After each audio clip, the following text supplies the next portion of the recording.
गोविंद राधे गोपाल राधे गोविंद राधे गोपाल राधे गोविंद राधे गोपाल राधे गोविंद राधे गोपाल राधे गोविंद राधे गोपाल राधे गोविंद राधे गोपाल राधे गोविंद राधे गोपाल राधे राधे राधे गोविंद गोविंद राधे राधे राधे गोविंद गोविंद राधे जय राधे राधे गोविंद गोविंद राधे जय राधे राधे गोविंद गोविंद राधे राधे राधे गोविंद गोविंद राधे राधे राधे गोविंद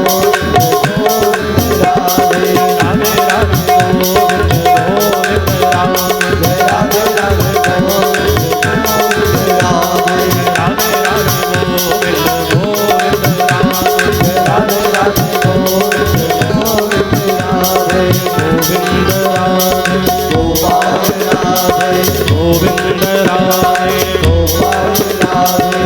गोविंद राधे गोविंद राधे गोपाल राधे गोविंद राधे गोपाल राधे गोविंद राधे गोपाल राधे गोविंद राधे गोपाल राधे गोविंद राधे गोपाल राधे गोविंद राधे गोपाल राधे गोविंद राधे गोपाल राधे राधे राधे गोविंद गोविंद राधे राधे राधे गोविंद गोविंद राधे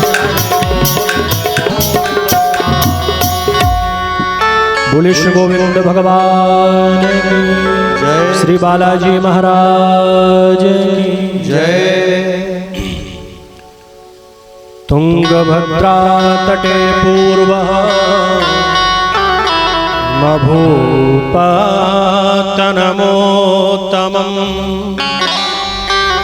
यत्र वर्णा स्वधर्मेण सत्यकर्म तत्परा।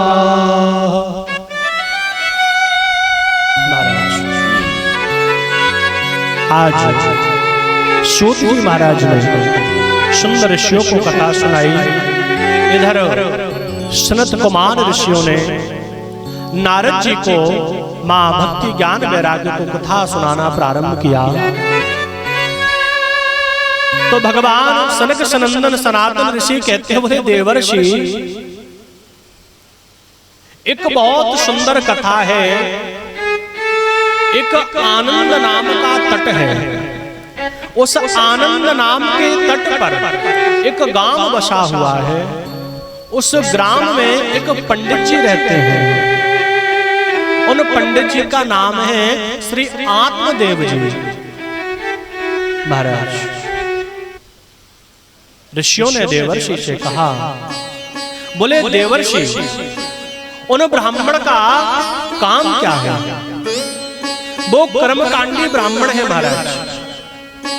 और कर्मकांडी ब्राह्मण का जो लक्ष्य होता है, जो काम होता है, वो यह होता है कि प्रातः काल उठ करके अपना स्नान ध्यान करके संध्या वंदन हो, और संध्या वंदन करके जो हमारे यजमान होते हैं ब्राह्मण, उन यजमानों के यहाँ पूजा पाठ के लिए जाते हैं, कर्मकांड करते हैं।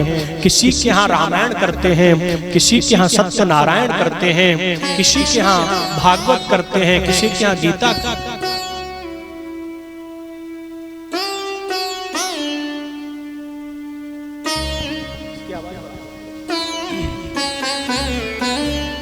श्री राधे श्री राधे महाराज। आज जो है वो ब्राह्मण, जो आत्मदेव जी ब्राह्मण हैं, वो प्रातः काल उठते हैं और अपने यजमानों के यहाँ कर्मकांड करने जाते हैं। उनकी जो पत्नी है उनका नाम है मेरी माँ धुंधली देवी। यथा नाम तथा काम।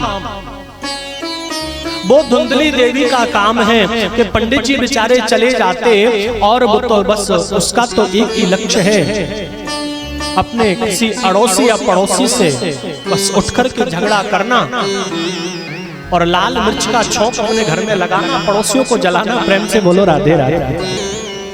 हाँ, यथा नाम तथा काम।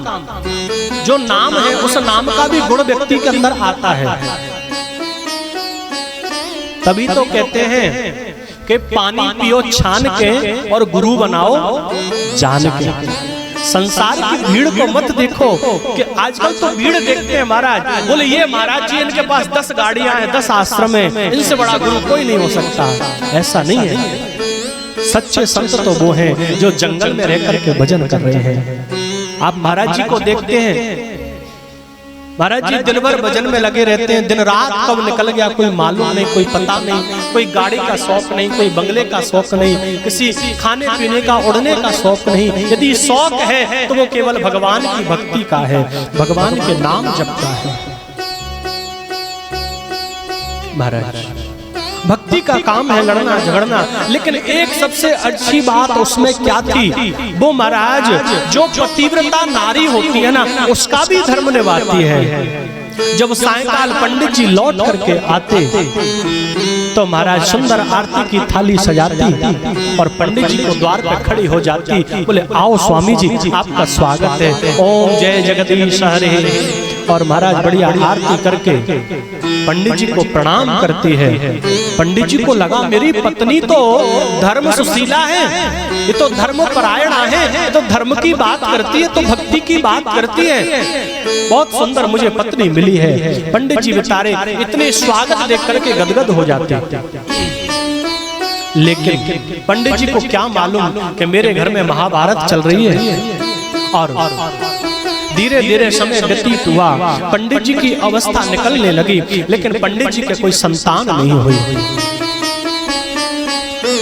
महाराज संतान नहीं हुई तो पंडित जी तो ठीक है, लेकिन जो उनके अड़ोसी पड़ोसी हैं वो थोड़े ठीक नहीं हैं। उन्होंने तो महाराज ताना देना प्रारंभ कर दिया, अरे बोले कैसे ब्राह्मणों दूसरे का भला करते हो लेकिन खुद के एक संतान नहीं है, लगता है तुम्हारे पितृ तुमसे संतुष्ट नहीं है, तुम्हारे पितृ तुमसे रुष्ट है, भगवान तुमसे नाराज है, तुम्हारे पूर्वज तुम्हारा भोग नहीं ले रहे हैं, इसलिए वो तुमको संतान नहीं दे रहे हैं। महाराज संसार बड़ा विचित्र है, इसमें रहना कोई आसान व्यक्ति तो रह ही नहीं सकता, क्योंकि संसार उसको बड़े बड़े ताने देता है। पंडित जी ने सोचा क्या करूं, मेरे भी संतान नहीं है, मेरे घर में जो गैया है उसके भी कोई संतान नहीं है, मेरे घर में जो तुलसी का बिरवा है वो भी सूख जाता है, वो भी हरा नहीं होता, मुझे लगता है कि साक्षात भगवान मुझसे नाराज है, क्या करना चाहिए। अथक प्रयास किए, लेकिन प्रयास करने के बाद भी जब कुछ नहीं हुआ तो एक दिन विचार बनाया, बोले चलो इस शरीर को नष्ट कर दो, इसको विनाश कर दो। महाराज आत्महत्या करने का मन में जो विचार आया, उस विचार को लेकर के पंडित जी वन में जा रहे हैं।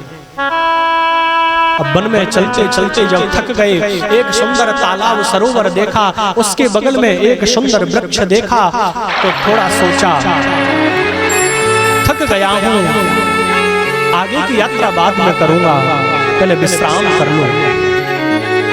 उस सरोवर का जल पान किया, उस वृक्ष की छाया, उसकी बड़ी ठंडी ठंडी हवा आने लगी, तो पंडित जी को नींद आ गई।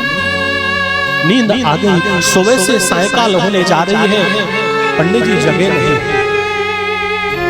हमारे महाराज जी जैसे एक संत वहां से निकल करके जा रहे हैं, संत ने दूर से देखा ये तो कोई ब्राह्मण है, और ब्राह्मण कोई साधारण नहीं है, ये तो कोई बहुत अच्छे कर्मनिष्ठ कर्मकांडी ब्राह्मण है, इनका तेज बता रहा है।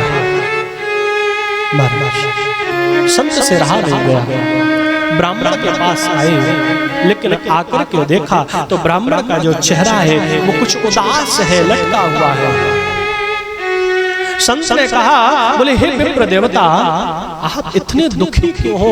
कथम रोदसी विप्रत्वम काते चिंता बलियसी। हे विप्र, हे ब्राह्मण, मुझे बताओ आपको चिंता क्या है, आप दुखी क्यों हो? उस ब्राह्मण ने कहा, बोले गुरुदेव आपके चरणों में प्रणाम करता हूं, मेरे दुख का कारण है कि मेरे जीवन में मेरे कोई संतान नहीं है। अरे मेरे तो क्या, मेरी गैया मैया के भी कोई बछड़ा बच्चिया नहीं है, मेरे घर में तुलसी का बिरवा वो भी सूखा पड़ा है महाराज, अब इससे बड़ा दुख और क्या होगा। मुझे लोग ताने देते हैं तुम्हारे घर पुत्र नहीं है, मेरी पत्नी को ताने देते हैं, उससे भी कहते हैं तू बांझ है, तू कुल की नासनी है, अरे तू कैसे संसार में जन्मी कि तू एक पुत्र को जन्म ना दे सकी। महाराज मैंने तो बस विचार कर लिया, अब इस देह को मैं नष्ट कर दूंगा, इसका विनाश कर दूंगा, मुझे संसार के तानों से छुटकारा मिल जाएगा, मुझे फुर्सत मिल जाएगी। ऋषि ने समझाया, अरे बोले विप्र देवता, आप दुनिया को उपदेश करते हो, आप कोई साधारण नहीं हो। अरे ब्राह्मण तो विश्व गुरु है, ब्राह्मण तो जगत गुरु है, सारे संसार का गुरु होता है ब्राह्मण।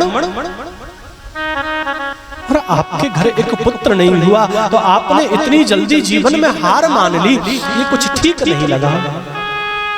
महाराज आपको पुत्र चाहिए? ऋषि ने कहा, अरे बोले ब्राह्मण, आपको पुत्र चाहिए ना, आप भगवान को अपना पुत्र मानो, आप प्रभु को अपना पुत्र मानो, आप क्यों नहीं मानते? ब्राह्मण ने कहा, बोले गुरुदेव, मुझे आपके ज्ञान की आवश्यकता नहीं है, मैं जानता हूँ मैं परमात्मा को पुत्र बना सकता हूँ, लेकिन इससे मेरी पूर्ति नहीं हो सकती है ना।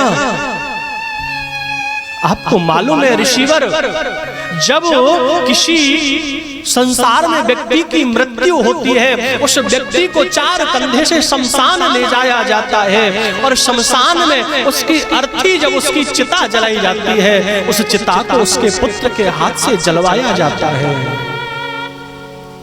महाराज आप कहते हो मैं भगवान को पुत्र मान लूं, मैं नहीं मान सकता। ऋषि ने कहा, तो बोले ब्राह्मण देवता, मैंने आपकी माथे की रेखा को पढ़ लिया है, मैंने आपकी मस्तिष्क रेखा को पढ़ लिया है, एक जन्म नहीं, आपके तो जीवन में 7 जन्म तक कोई संतान का योग नहीं है। अब तो ब्राह्मण ने, उस आत्मदेव पंडित जी ने जो सुना कि मेरे जीवन में 7 जन्मों तक कोई संतान नहीं है, दुखी होकर के ऋषि के चरणों में गिर गए, संत के चरणों में गिर गए। बोले गुरुदेव, मैं कुछ नहीं जानता, मैं तो सिर्फ इतना जानता हूँ, मैंने आपकी चरण पकड़ी है और आपके चरणों में मुझे वो छवि दिख रही है कि मुझे आप पुत्र संतति का वरदान दे सकते हो। ये हमारे एक भारत की ही बात है कि हमारे भारत के ऋषि, हमारे भारत के महात्मा, अमलात्मा, विमलात्मा एक जीव को सामर्थ्यवान बनाने में शक्ति रखते हैं, उसको आशीर्वाद देने में जो ब्रह्म विधि का लिखा हुआ होता है उसको भी काटने का आशीर्वाद देते हैं। ब्राह्मण ने कह दिया, बोले महाराज आप साक्षात भगवान का स्वरूप बनकर के मेरे लिए इस संत स्वरूप में आए हो, तो मैं तो आपके चरणों में इस मस्तिष्क को पटक पटक करके मर जाऊंगा यदि आपने मुझे कहीं पुत्र होने का वरदान नहीं दिया तो। कि संत हृदय नवनीत समाना, मेरी माँ जो संतों का हृदय होता है ना, ये माखन की तरह कोमल होता है। मेरी माँ, जब हम दही को बिलोते हैं, उस दही से जो माखन निकलता है, उस माखन को आप हाथ में ले लो ना तो वो पिघल जाता है, वो फैल जाता है। उसी प्रकार जो संतों का हृदय होता है वो कोमल होता है, वो किसी व्यक्ति को दुखी नहीं देख सकते। महाराज संत ने सोचा, अगर कहीं ये विप्र ब्राह्मण मेरे चरणों में अगर ये मर गया, इसका प्राणांत हो गया तो मुझे ब्रह्म हत्या लग जाएगी। बोले क्या करूं? एक क्षण भी संत ने नहीं सोचा और उस ब्राह्मण को अपनी झोली में से एक सुंदर फल दिया और कह दिया, बोले जाओ ब्राह्मण, इस फल को अपनी पत्नी को खिला देना, ये मेरे भगवान का आशीर्वाद है कि तुमको तुम्हारी पत्नी के सुंदर पुत्र की प्राप्ति हो जाएगी। प्रेम से बोलो राधे राधे। अब तो ब्राह्मण खुशी खुशी उस फल को लेकर के आए और आकर के धुंधली ने देखा तो धुंधली कहने लगी, अरे अरे बोले प्रातः काल तो बड़े जोश में गए थे, बोले जाओ जाओ मैं तो मरने जा रहा हूँ, मैंने सोचा मेरा भी फंद छूटा, लेकिन तो लौट करके आ गए। धुंधली दुखी हो गई। धुंधुली ने कहा, अरे बोले आप तो मरने के लिए गए थे, लौट करके आ गए। अरे बोले देवी देवी ठहरो तो सही, सुनो तो सही। बोले क्या हुआ? बोले मैं फल लाया हूँ, ये मुझे महाराज जी ने दिया है, आप इसको पालो, अब हमारे पुत्र हो जाएगा, हमको मरने की आवश्यकता नहीं है। महाराज धुंधुली तो धुंधुली ने फल को लिया, जाकर के अंदर रख दिया। अब बड़ी बेचैन रात्रि में, अब उसको नींद नहीं आ रही महाराज, विचलित हो गई। बोले कहीं सुखदेव जैसा अगर मेरा गर्भ 12 वर्ष के लिए ठहर गया, मेरा तो खाना पीना सब छूट जाएगा, मेरा ये शरीर है ये दुर्लभ, ये तो दुर्बल हो जाएगा, ये जीर्ण शीर्ण हो जाएगा। हाँ, अगर कहीं मान लो कहीं मेरे घर में किसी कारण बस आग लग गई, सारे गांव वाले भाग जाएंगे, लेकिन मेरे पेट में यदि बच्चा होगा मैं दौड़ नहीं लगा पाऊंगी, मुझे तो मरना पड़ेगा। प्रेम से बोलो राधे राधे। मन में विचार करने लगी, बोले ना तो मैं मीठा खा सकती, ना मैं तीखा खा सकती, ना मैं गर्म खा सकती, ना मैं ठंडा खा सकती, और मुझे तो गर्मियों में फ्रिज का पानी पीना है, मुझे तो बरसात में गर्म जल से नहाना है, और मुझे तो महाराज पिज्जा बर्गर खाना है, क्योंकि रोटी तो आजकल किसी को भाती नहीं है, संतों की प्रसादी किसी को अच्छी नहीं लगती है। हाँ, आश्रम में आते हैं तो सोचते हैं, अरे बोले महाराज जी को चकाचक बनवाओ। अरे भैया महाराज जी कहाँ से चकाचक बनवाए, महाराज जी क्या तो प्रसादी है, वो प्रसादी बनती है, भगवान का भोग लगता है, वही तो 56 भोग है, लेकिन लोग बाग उसमें भी महाराज जी रामरस मांगते हैं। कहते हैं बोले भैया रामरस की कमी है, थोड़ा दे दो। अरे जाओ, संसार में क्या राम रस की कमी है जो आप संतों के आश्रम में आकर के स्वाद ढूंढते हो।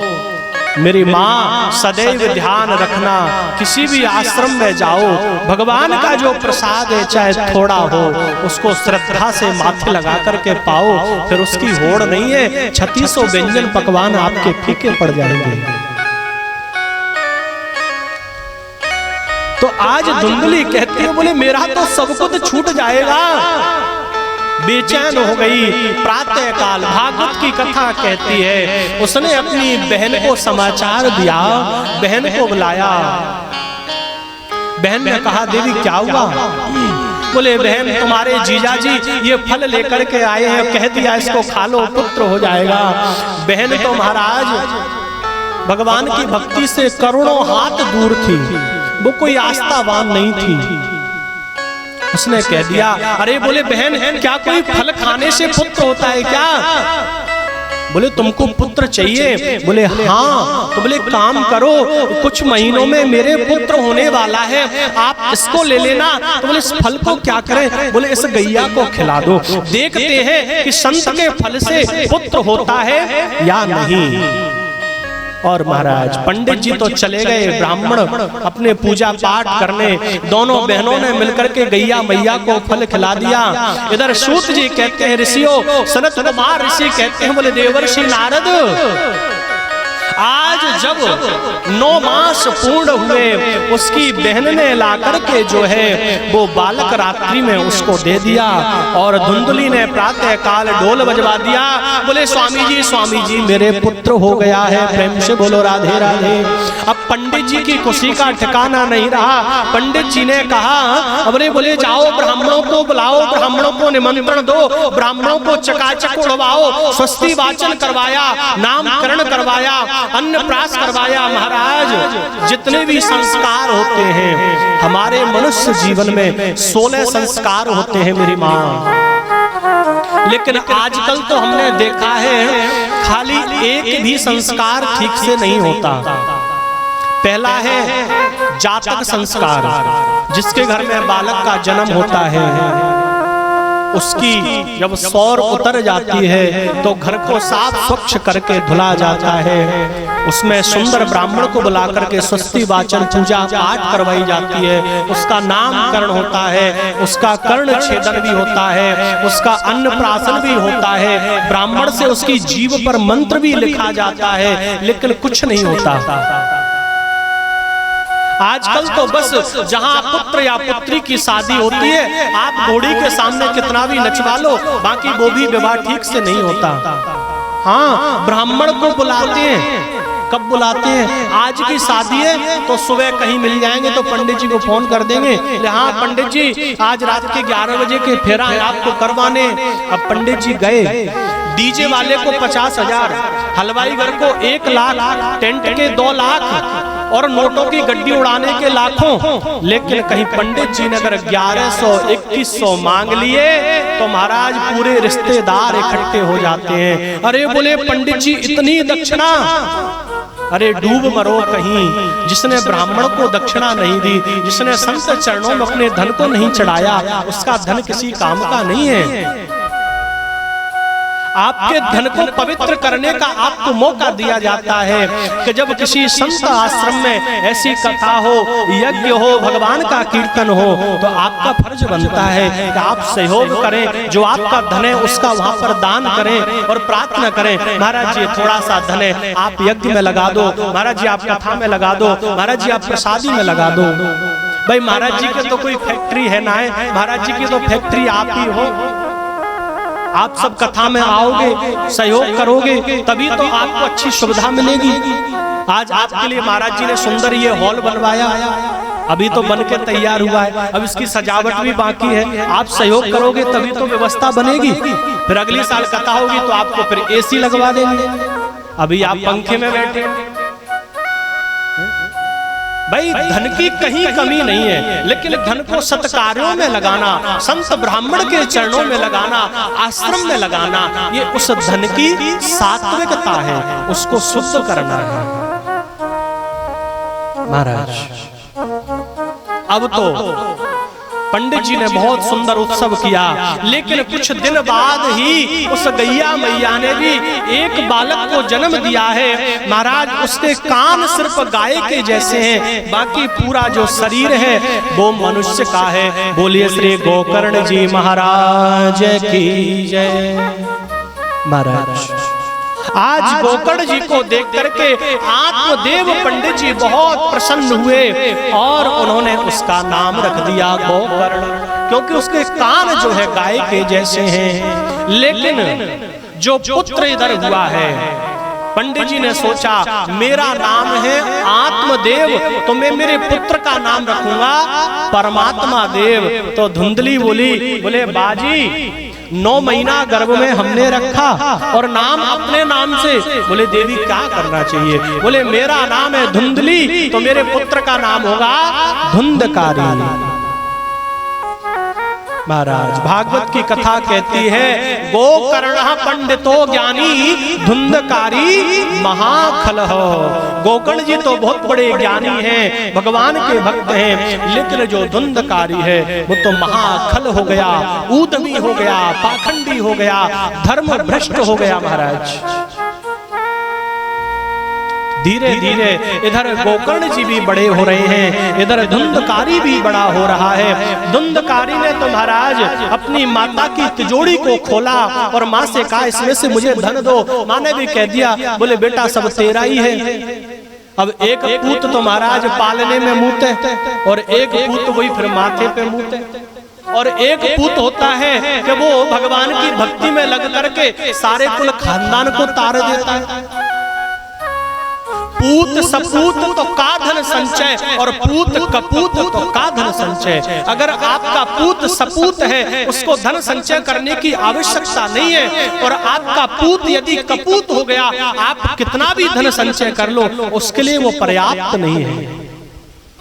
वही धुंधकारी ने किया, माँ से पिता से धन को ले जाकर के जुआ खेलता है, शराब पीता है, मांस मदिरा का भक्षण करता है और बर्बाद हो गया। अब जो पंडित जी का स्वर्ग जैसा घर था उसमें शराब की जगह जगह बोतलें पड़ी हैं, मांस के टुकड़े पड़े हैं। पंडित जी रुदन करने लगे, अरे बोले अच्छे तो मैं बिना पुत्र के ही ठीक था, जब पुत्र नहीं था तो मेरा घर स्वर्ग था, आज ये पुत्र हो गया तो मेरा घर इसने नरक बना दिया। बोले मैं क्या करूं? बोले आज मुझे फिर मरना पड़ेगा। एक बार पहले मरने की सोचा तो संत चरण में गए तो संत ने आशीर्वाद दिया। आज द्वितीय बार जब मरने की सोचा तो जो किसी संत के पास जाने की आवश्यकता नहीं पड़ी, क्योंकि उनके घर में ही स्वयं एक संत बैठे हैं जिनका नाम है श्री गोकर्ण जी महाराज। गोकर्ण जी ने आत्मदेव पंडित जी को उदास देखा तो गोकर्ण जी आए, बोले पिताजी क्या हुआ, आप उदास क्यों हैं? बोले बेटा मैं तो इस बिना पुत्र के ठीक था, मैं क्या करूं? तो गोकर्ण जी कहते हैं, बोले पिताजी आपकी जो सबसे बड़ी गलती है ना वो ये है देहिस्तेमान सरुद्रे भिमतिम त्यक्तम। बोले जो हमारा देह है, हमारी शरीर है, इस शरीर पर हम अभिमान करते हैं। हम सोचते हैं हमारी पत्नी होगी हमारी सेवा करेगी, हमारा पुत्र होगा हमारी सेवा करेगा, हमारे पास धन होगा तो संसार हमारे पास होगा, लेकिन कोई किसी का नहीं है। गोकर्ण जी कहते हैं, बोले पिताजी जो संसार में आया है उसको वैसे ही जाना है, हाथ पसारे आया है और हाथ पसारे जाएगा। क्या तू लेके आया रे बंदे, क्या लेके तू जाएगा? कुछ नहीं ले जा सकते आप, आपकी मकानों जमीनों पुत्रों सब यहीं रह जाएगा। इसलिए तो एक बहुत बढ़िया एक प्यारी सी बात है, छोटा सा भाव है, 2 मिनट गाएंगे कि जीवन में आपने कभी राम नाम नहीं लिया, आपने जीवन में कभी कृष्ण भगवान का नाम नहीं लिया, गुरु के मंत्र का जाप नहीं किया, तो आपका जीवन कैसा है? ना राम नाम लीनो तन भरी जवानी में, तो डूब के मर जा रे चिल्लू भर पानी में। गाएं, नींद आ रही नहीं आ रही? आपको समझ में आ रही कथा? अगर समझ में ना आए तो बता दियो, क्योंकि जब तक आप नहीं समझोगे तो हमारे समझाने को कोई औचित्य ना है। और आपको समझ में आ गई बस हमारी कथा समझ जाएंगे। आइए बड़े भाव से गाते हैं। ना राम नाम लीनो ना कृष्ण नाम लीनो तेन भरी जवानी में, तू डूब के मर जा रे चुल्लू भर पानी में, डूब के मर जा रे चुल्लू भर पानी में, चुल्लू भर पानी में। ना राम नाम लीनो ना हरि को नाम लीनो ना कृष्ण नाम लीनो तेन भरी जवानी में, तू डूब के मर जा रे चुल्लू भर पानी में, डूब के मर जा रे चुल्लू भर पानी में। बड़े भाव से ताली बजाते हैं।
मिल जाए वो माटी में, कहलायो माटी में, मिल जाए वो माटी में, कहलायो माटी में, मिल जाए वो माटी में, कहलायो माटी में, मिल जाए वो माटी में।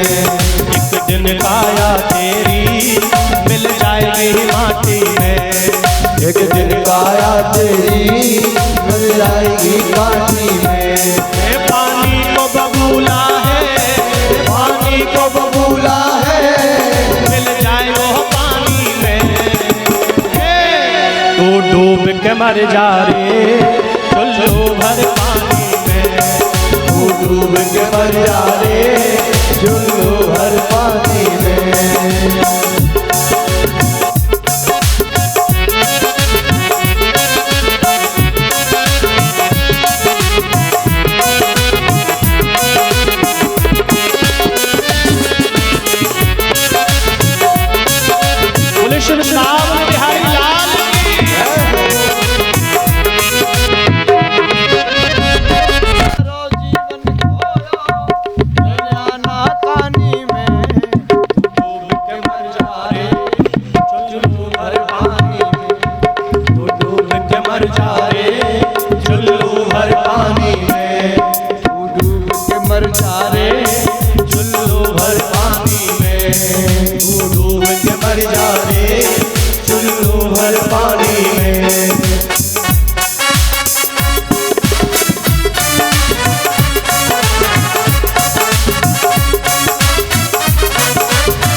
करता मेरा मेरा, यहाँ कुछ भी नहीं है तेरा।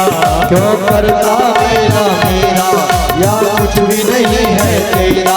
क्यों करता मेरा मेरा, यहाँ कुछ भी नहीं है तेरा। क्यों करता मेरा मेरा, यहाँ कुछ भी नहीं है तेरा। एक दिन होगा भैया तेरा मरघट में डेरा। एक दिन होगा भैया तेरा मरघट में डेरा। कछु कमाए के ले जा रे, कछु कमाए के ले जा रे, ऐसी ही जिंदगानी में तो डूब के मर जा रे चुल्लू भर पानी में। तू डूब के मर जा रे चुल्लू भर पानी में। तू डूब के मर जा रे चुल्लू भर पानी में।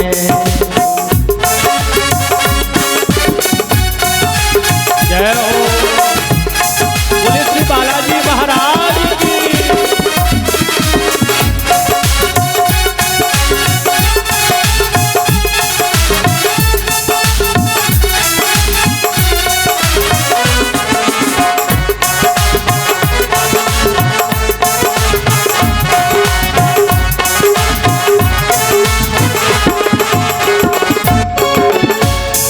कर सच्ची भक्ति है, भक्ति में शक्ति है। कर सच्ची भक्ति है, भक्ति में शक्ति है। कर सच्ची भक्ति है, भक्ति में शक्ति है। कर सच्ची भक्ति है, भक्ति में शक्ति है। या भक्ति से भैया मिल जाएगी मुक्ति है। या भक्ति से भैया मिल जाएगी मुक्ति है। तेने बालापन खोयो, तेरे बालापन खोयो, सारो जीवन खोयो, सारो जीवन खोयो। या आना कहानी में है तू डूब के मर जा रे चुल्लू भर पानी में। तू डूब के मर जा रे चुल्लू भर पानी में। तू डूब के मर जा रे चुल्लू भर पानी में। तू डूब के मर जा रे चुल्लू भर पानी में। तू डूब के मर जा रे चुल्लू भर पानी में। ना राम नाम लिया, ना राम नाम लिया, तन भरी जवानी में। तू डूब के मर जा रे चुल्लू भर पानी में। तू डूब के मर जा रे चुल्लू भर पानी में। तू डूब के मर जा रे चुल्लू भर पानी में। बोलिए श्री हनुमान जी महाराज महाराज। आज गोकर्ण जी ने आत्मदेव पंडित जी को उपदेश किया। बोले पिताजी संसार में कोई किसी का नहीं है, आप जिनको अपना मानते हो ना वही हमारे दुख का कारण है। लेकिन जिनको अपना मानना चाहिए उनको हम नहीं मानते हैं, ये जीवन का सबसे बड़ा दुख है। आत्मदेव जी को आत्मा का बोध हो गया, ज्ञान हो गया कि चल रे हंसा अमर लोक को, यहाँ नहीं कोई तेरा है। जग वालों का हुआ अंधेरा और अपना हुआ सवेरा है। आज आत्मदेव जी को जब ज्ञात हुआ, चल दिए वन में और वन में जाकर के श्री भागवत जी के 10वें स्कंद का पाठ किया और पाठ करके भगवान को प्राप्त कर लिया। अब ऋषि कहते हैं, बोले नारद आत्मदेव जी चले गए, जो धुंधली है अब धुंधकारी उसको मारता है। बोले लाओ धन लाओ, हीरे लाओ, जवाहरात लाओ, स्वर्ण के आभूषण लाओ। माँ कहती है, बोले बेटा अब मेरे पास कुछ नहीं है, तूने सब लुटा दिया। तो बोले जब सब लुटा दिया तो तू क्यों बची है, तू भी लुट जाना। धुंधली ने सोचा, बोले बेटा अब तो मुझे मरना ही पड़ेगा। सो आज धुंधकारी की माँ धुंधली एक कुआं में गई और उसमें कूद करके उन्होंने भी मेरी माँ आत्महत्या कर ली। महाराज इधर गोकर्ण जी भी तीर्थ यात्रा पे चले गए। अब उस महल में रहा अकेला धुंधकारी।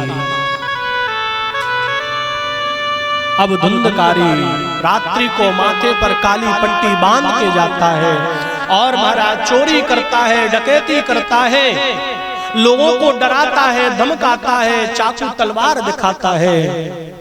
गांव वाले भयभीत हो गए, बोले भैया धुंधकारी तो डाकू है, अब क्या करना चाहिए। दिन रहते गांव वाले घर में अंदर कैद हो जाते। धुंधकारी ने सोचा मेरे पास पर्याप्त धन है, लेकिन इसको अब कोई खर्च करने वाला नहीं है। बोले क्या करूं। महाराज 5-5 वेश्याओं को लाकर के घर में रख दिया।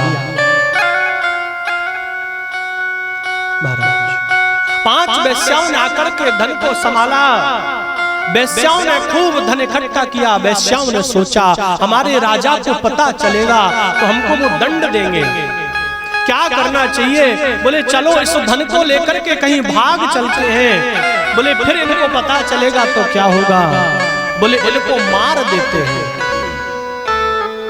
आज उन वेश्याओं ने एक सुंदर भट्टी जलाई, उसमें लकड़ियां भर दी, लकड़ियों के बड़े बड़े अंगारे हुए। महाराज रात के ठीक 12 बजे धुंधकारी आया और धुंधकारी को आज उन वेश्याओं ने जैसे ही घर में आया अपने प्यार में फंसाया और उसको फंसा करके उसके माथे पर पट्टी बांध दी, उसके गले में रस्सी का फंदा लगाया, उसके मुंह में जलते हुए अंगार भर दिए और रस्सी को खींच दिया। सो धुंधकारी का भी प्राणांत हो गया। सारे धन को इकट्ठा किया, लेकर के चली गई। वो धुंधकारी उस महल में आज एक प्रेत आत्मा बनकर के घूम रहा है। महाराज कुछ समय बाद गोकर्ण जी महाराज को अपने गांव की याद आई। यात्रा करते करते बोले चलो एक बार अपनी जन्मभूमि को प्रणाम कर ले। क्यों? क्योंकि जननी जन्मभूमिश्च स्वर्गदायपि गरीयसी, जन्मभूमि से बड़ा कुछ नहीं होता। महाराज गोकर्ण जी ने सोचा गांव में न जाकर के मेरे पिताजी का महल है, मैं उसी में रात्रि में निवास करूंगा, क्योंकि गांव वालों को यदि पता चलेगा तो रात्रि में जगेंगे, उनकी नींद खराब होगी और मैं ये चाहता नहीं हूं कि मेरी वजह से किसी को तकलीफ हो, कष्ट हो। क्यों? क्योंकि मेरी माँ जो संयमी पुरुष होते हैं, जो भजनानंदी महापुरुष होते हैं, जब सारा संसार सोता है उस समय वो जाग करके भगवान का भजन करते हैं। हमारे महाराज श्री बड़े महाराज जी गुरु जी तो रात को सोते ही नहीं है, तो रात पर भजन करते हैं। प्रातः काल 4 बजे सोते हैं। जब संसार जगता है तब वो सोते हैं, और जब संसार सोता है तो वो भगवान का भजन करते हैं। क्यों? क्योंकि ये संसार है मेरी माँ, ये संसार जो पृथ्वी टिकी है इन्हीं संतों के भजन के प्रभाव से टिकी है। क्यों? कि आग लगी संसार में झर झर गिरत अंगार, और संत न होते जगत में तो जल मरता संसार। इस संसार में नित्य आग बरस रही है, लेकिन जो हमारे संत हैं, महाराज श्री हैं, उनके भजन के प्रभाव से पृथ्वी अभी टिकी है, नहीं तो महाराज कभी का प्रलय आ जाता। अभी आपके राजस्थान की कुछ दिन पूर्व की घटना है, एक बहुत बड़ा गड्ढा हो गया था जमीन में। कितनी बड़ी विचित्र बात है, कहीं पर जमीन धंस रही है तो कहीं पर जमीन उबाल ले रही है। दिन रात कोई ना कोई घटना इस धरती पर घटती है, लेकिन भगवान जिसके रक्षक होते हैं उसकी प्राण रक्षा अवश्य होती है। भगवान के धाम को, भगवान के तीर्थ को हम और आपने मिलकर के दूषित कर दिया है, उसको शुद्ध नहीं रहने दिया। आपने सुना 2013 में श्री केदारनाथ में कितनी भयंकर आपदा हुई थी। हम भी उस आपदा में थे, हम भी भागवत करने के लिए गए थे, और हमारी गाड़ी जहां पर वो बाढ़ आई उसी बाढ़ में महाराज मात्र 1 सेकंड का गैप रह गया था। हमारे साथ हजारों भक्त थे, लेकिन किसी का बाल भी बांका नहीं हुआ। और एक दो दिन नहीं, 1 महीने में हम लोग लौट करके आए थे, लेकिन सबसे सब सुरक्षित आए थे, क्योंकि भगवान हमारे साथ थे। हमारे अंदर कोई प्रपंच नहीं था, हमारे पास कुछ अव्यवस्था नहीं थी। आजकल तो महाराज बच्चे जाते हैं और बस बड़ी बड़ी बोतलें वहां पर होटलों में खोलते हैं, तो आप सोचो वो तीर्थ धाम फिर दूषित नहीं होगा तो क्या होगा? वहां तो बाढ़ आएगी। भगवान के धामों को दूषित कर दिया है। उसी प्रकार पृथ्वी पर न जाने कितने अत्याचार होते हैं, लेकिन उन संतों के भजन के प्रभाव से वो पृथ्वी उसको सहन कर रही है। आज गोकर्ण जी ने आकर के रात्रि में अपना आसन लगाया, भजन किया, लेकिन जो भजन करने बैठे महाराज, कभी तो हाथी आता है, कभी घोड़ा आता है, कभी ऊंट आता है, कभी आंधी, कभी तूफान, कभी बरसात, कभी आवाज।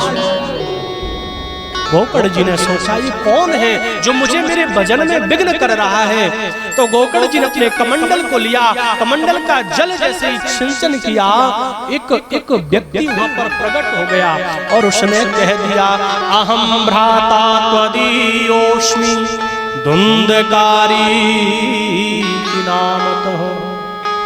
बोले महाराज मैं आपका भाई धुंधकारी हूँ। बोले धुंधकारी, मैंने सुना था तेरी मृत्यु के बारे में, लेकिन मैंने गया, श्राद्ध किया, पिंडदान किया, तर्पण किया, तेरी तो मुक्ति होनी थी।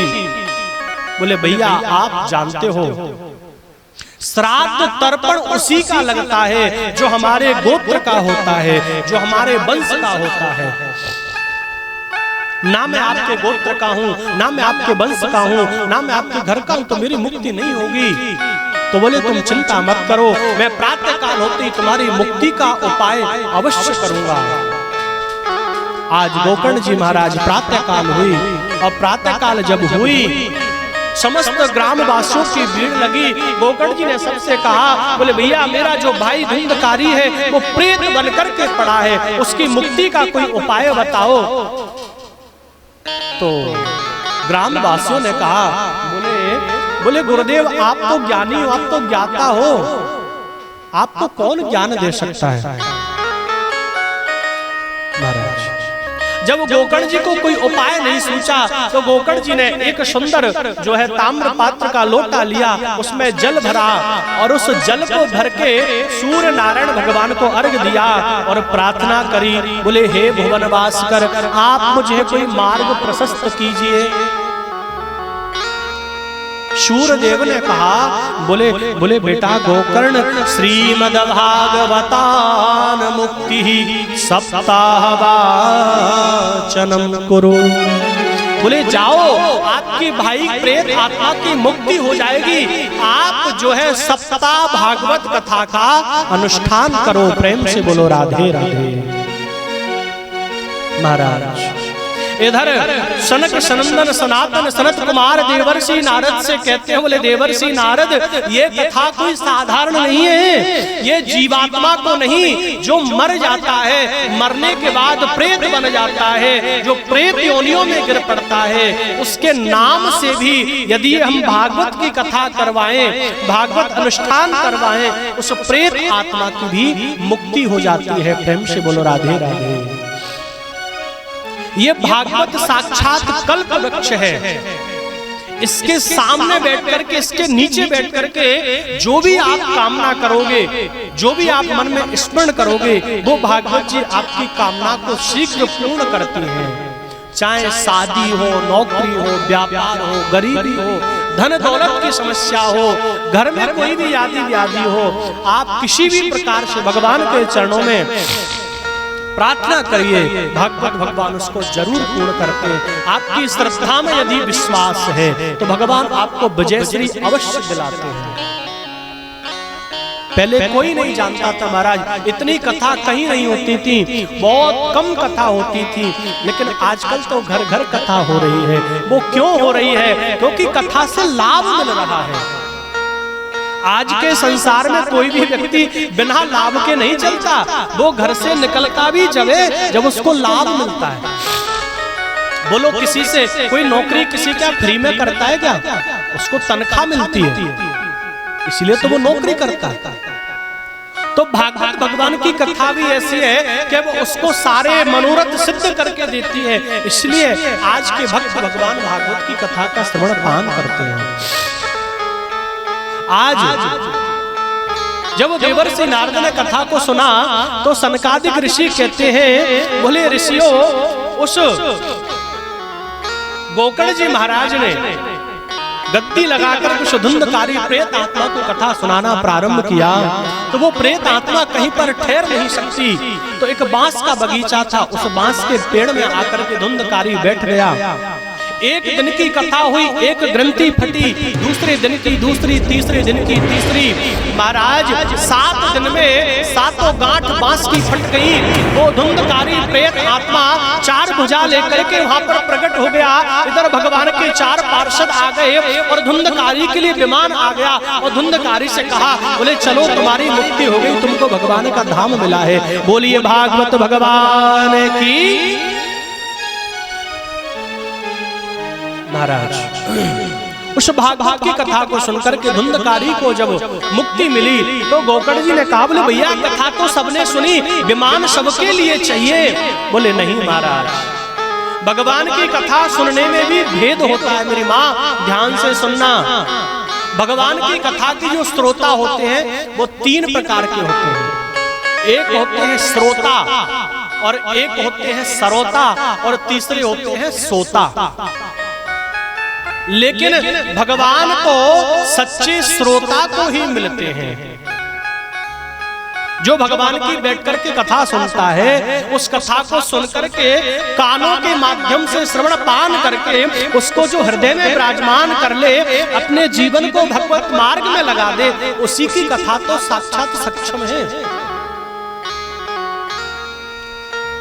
महाराज भगवान की कथा सिर्फ श्रोता को ही मुक्ति दिलाती है, ना सरोता को और ना सोता को। ये सरोता कौन होता है? आपने देखा होगा जो हमारे बड़े बुजुर्ग खाते सुपारी खाते हैं ना, तो सुपारी को एक काटने वाला आता है कैंची के तरह, जिसको हम सरोता कहते हैं। मान लो आप कथा पांडाल में आकर के बैठे और व्यास जी तो बेचारे कथा सुना रहे हैं, लेकिन आपकी जो जीव है वो दोनों दांतों के बीच में कैंची की तरह चल रही है। बोले माइक ठीक ना है, बोले व्यवस्था ठीक ना है, बोले ये ऐसा होना हो, ये ऐसा होना हो। जब तक कथा चली आपकी जीव चलती रही सरोता की तरह, आपको कथा का लाभ नहीं मिला, फिर विमान कैसे आएगा। और दूसरे होते हैं सोता। अब इसमें तो खम्भ नहीं है, लेकिन बीच में कहीं यदि खम्भ होते, कुछ ऐसे होते हैं उनको घर में नाती पोता सोने नहीं देते। बोले चलो 12 बजे से कथा का समय, कथा सुनेंगे वही सोएंगे। आकर के जो कथा प्रारंभ हुई और महाराज खंबे की ओट में बढ़िया बैठ गए, और 3 घंटे ऐसी नींद लगी कि जब लास्ट में व्यास जी ने जयकारा लगाया तो नींद उठी। बोले बाजी वाह क्या बात है, व्यास जी तो बहुत अच्छी कथा करते। बोले श्री वृंदावन बिहारी लाल की। अब कह तो दई, बोले व्यास जी अच्छी कथा करते हैं। और घर में जाकर के जो किसी ने पूछा, बोले भैया क्या सुनी, बोले इतने ना तो कहा सुनी, पर कथा अच्छी है रही है। महाराज जी ने बहुत अच्छी व्यवस्था करी है, जलपान भी करवायो, चाय भी पिवाई, ठंडो भी पिवायो, इंद्र देव भी बरसे, सारी कृपा बनी के नहीं। लेकिन इनको भगवान नहीं मिलते हैं, भगवान सच्चे श्रोता को मिलते हैं, जो बैठ करके आए, अपना आसन लगाए, आसन से बैठ करके पालौती मार के भगवान की कथा को सुने। अब वो ठीक है पैरों में दिक्कत होती है तो चलो आड़े लंबे टेढ़े कर लो, कोई बात नहीं, बीमारी के लिए कोई नियम नहीं है। लेकिन जो सामर्थ्यवान है उसको तो पालौती मार करके कथा वैसे सुननी चाहिए।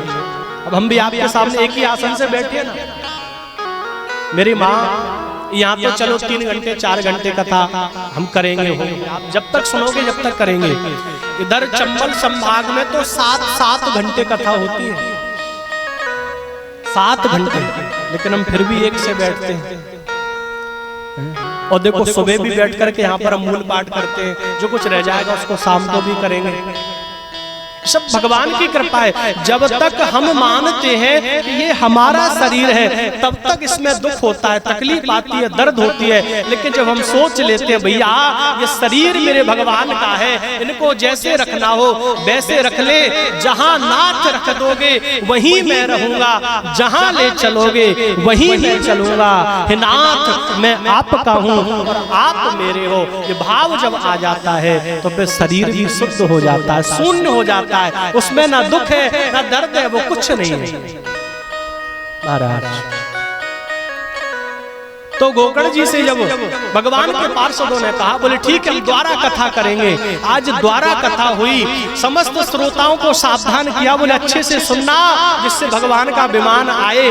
और महाराज वही भादों के महीने में पुनः भागवत की कथा हुई, समस्त श्रोताओं ने कथा सुनी। आकाश में हजारों विमानों की लाइन लगी है, समस्त गांव वाले विमान में बैठ करके जय जयकार करते हुए जो है भगवान के धाम को जा रहे हैं महाराज। इधर जो प्रेत आत्मा धुंधकारी है वो भी नृत्य कर रहा है। इधर ऋषि कहते हैं जो माँ भक्ति है वो भी नृत्य कर रही हैं। जो ज्ञान वैराग्य उनका भी बुढ़ापा दूर हो गया वो भी नृत्य कर रहे हैं। जो 88,000 ऋषिजन बैठे हैं वो भी नृत्य कर रहे हैं। देवर्षि नारद बीड़ा बजा रहे हैं। इधर जो है इंद्र आकर के मृदंग बजा रहे हैं। ध्रुव प्रहलाद आकर के कासा बजा रहे हैं। कोई ताली बजा रहा है, कोई नाच रहा है महाराज। सुंदर कीर्तन हो रहा है। और महाराज उस कीर्तन का आनंद लेते हुए जो है सभी भगवान की भक्ति में नाचने लग गए। हो मेरी लगी ही श्याम संग प्रीत के दुनिया क्या जाने। मेरी लगी श्याम संग प्रीत दुनिया क्या जाने। मेरी लगी ही श्याम संग प्रीत के दुनिया क्या जाने। मेरी लगी श्याम संग प्रीत दुनिया क्या जाने। क्या जाने कोई क्या जाने। क्या जाने कोई क्या जाने। क्या जाने कोई क्या जाने। हो क्या जाने कोई क्या जाने। मिल गया महंगा में दुनिया क्या जाने। मोहे मिल गया मन का ये दुनिया क्या जाने। मेरे लगी श्याम संग प्रीत दुनिया क्या जाने। मेरी लगी श्याम संग प्रीत दुनिया क्या जाने। दोनों हाथों से ताली बजाते भाव राधा रमण सरकार की।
जब से छवि लखी मैंने शाम की जब से।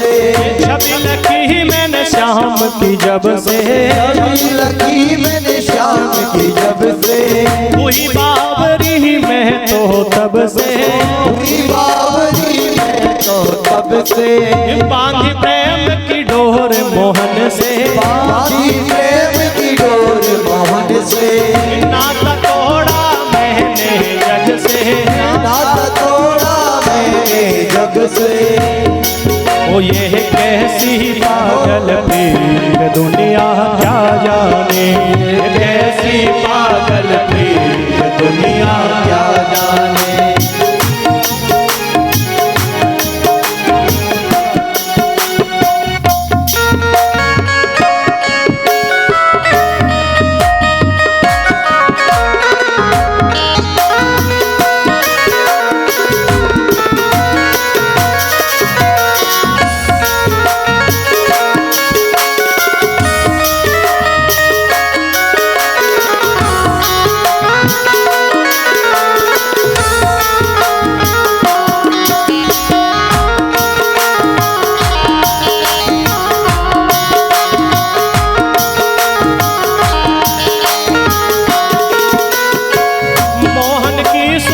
सुंदर सूरतिया, मोहन की सुंदर सूरतिया, मन में बस गई प्यारी मूर्तिया, मन में बस गई प्यारी मूर्तिया,